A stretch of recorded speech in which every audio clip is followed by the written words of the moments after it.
Assalamu alaikum students. We have read the lesson Your Own Book of Science in last video. Now I am going to explain you lesson number 4, Your Own Book of Science. You may come across simple but amazing science experiments in magazines, newspapers, newspaper supplements or on the internet. You may come across means you must have seen. You may come across means you must have seen. Simple means very easy, but amazing, surprising.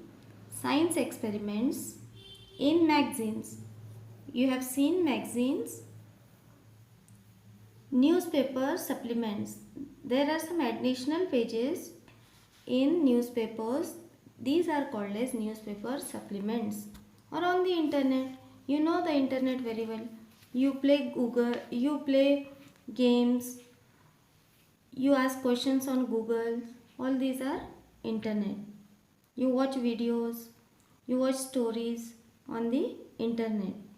Collect any 5 to 8 experiments you like. There are so many experiments. Search on the internet and collect 5 to 8 experiments which you like.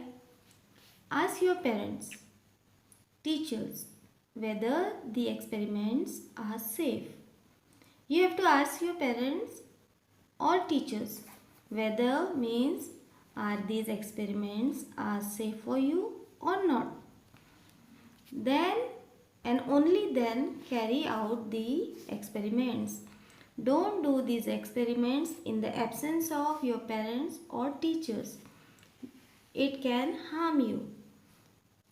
So, you have to be careful while doing these experiments. You have to accompany with your parents or teachers. If necessary, take the help of your parents and teachers. As I said earlier, record. Record means you have to keep the record, means you have to note down what you see while doing the experiment, how you start, why you are doing the experiment and what is the result of the experiment.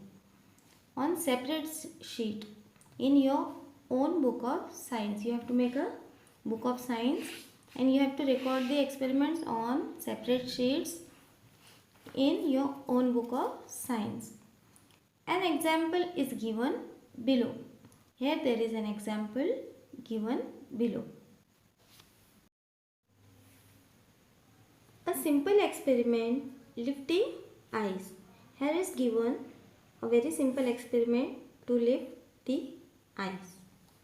If you wanted to lift ice without touching it, what will you do? Is it possible? First you will think, how will I lift the ice without touching it?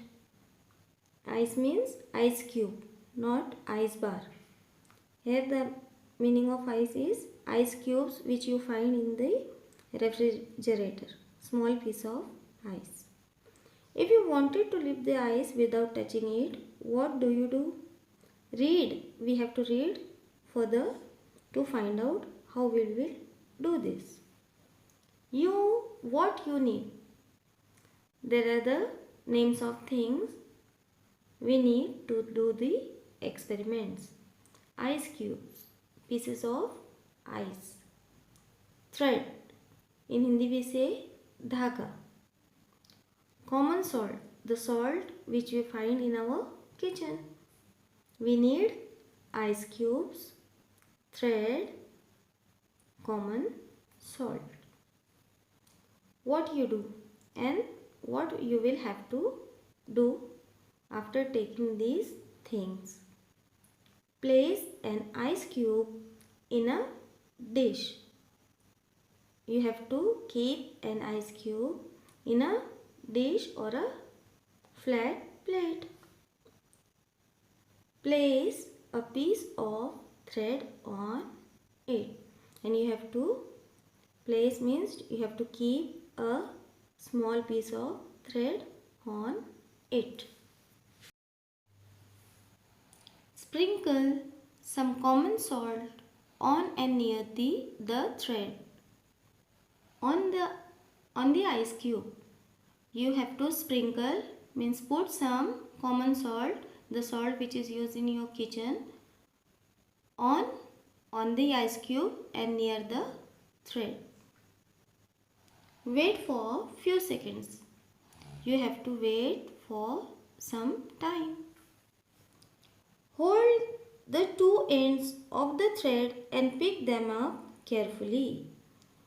There are the two sides of the thread.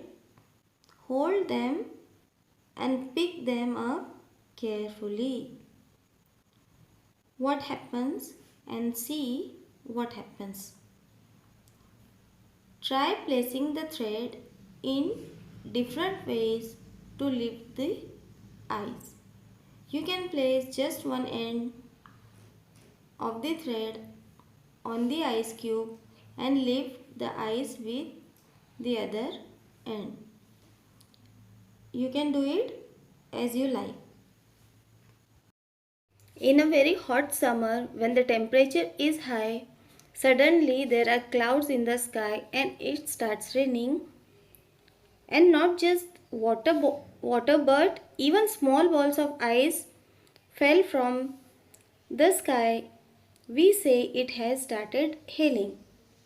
The process of the falling of ice balls is called as hailing. The small balls of ice are called as hailstones, and those small balls of ice are called as hailstone.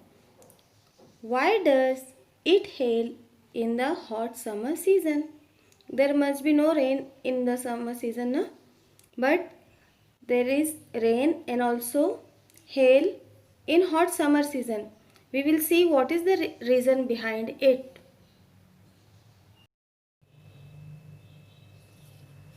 As we move up from the land, the temperature begins to fall. When we go upward from the land, the temperature begins to fall.